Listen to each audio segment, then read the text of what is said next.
বিসমিল্লাহির রহমানির রহিম। একটি মহাবিজ্ঞপ্তি।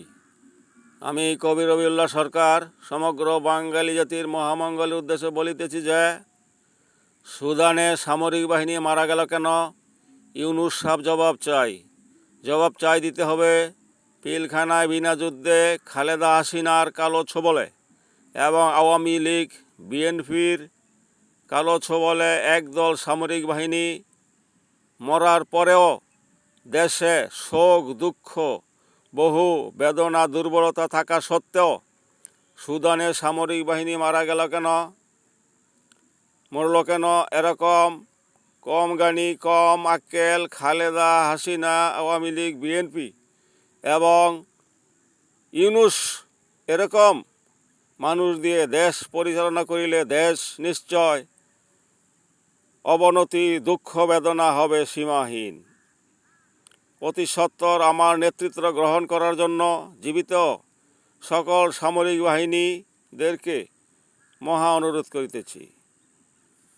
পর সমাচার। বোর্ড নির্বাচন গণতন্ত্র শয়তানের আবিষ্কৃত মহা অশান্তির মহাযন্ত্র।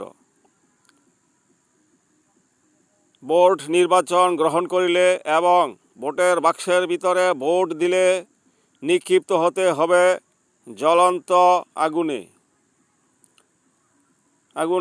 আগুনের কুণ্ডে জাহান্নামে। কেননা যাহারা দেশের নেতৃত্ব করিতেছে তাহারা কেহই সরল সঠিক নয়। চাতুরি বাটপারি মিথ্যা জালিয়াতিতে তাহারা ভরপুর। আর আলেম সমাজই বাংলা ভাষা বাংলাদেশ সম্বন্ধে বিশেষ বিরোধী ছিল। আলেম সমাজই যখন বাংলাদেশ বাংলা ভাষার বিরোধিতা করেছিল, তাদের দ্বারাও বাংলাদেশের বাংলা ভাষার উন্নতি হওয়া সম্বন্ধে বিশেষ সন্দেহ রহিয়াছে। দেশের উন্নতি একমাত্র আমার দ্বারাই হইয়াছে, যাহা আর কারো দ্বারা হয় নাই। উড়োজাহাজ তৈরির প্রযুক্তি এবং সমগ্র বাংলাদেশ হইতে নিষ্ফলা ঘাস উদ্দোলিত করা জীবিত সামরিক বাহিনীগণ তাহা অবশ্যই অবগত আছেন। অবশেষে বাংলার প্রেমের কবিতা।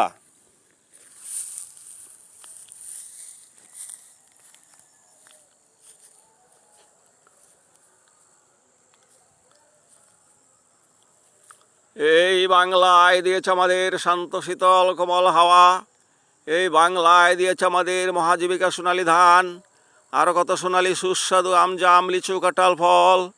জানকে রেখেছে জীবনমালা, হে আমার অমর শ্যামলিমা সমতল প্রিয় জন্মভূমি, মায়ের কোলের স্নেহের মতো আমাদের বাংলা।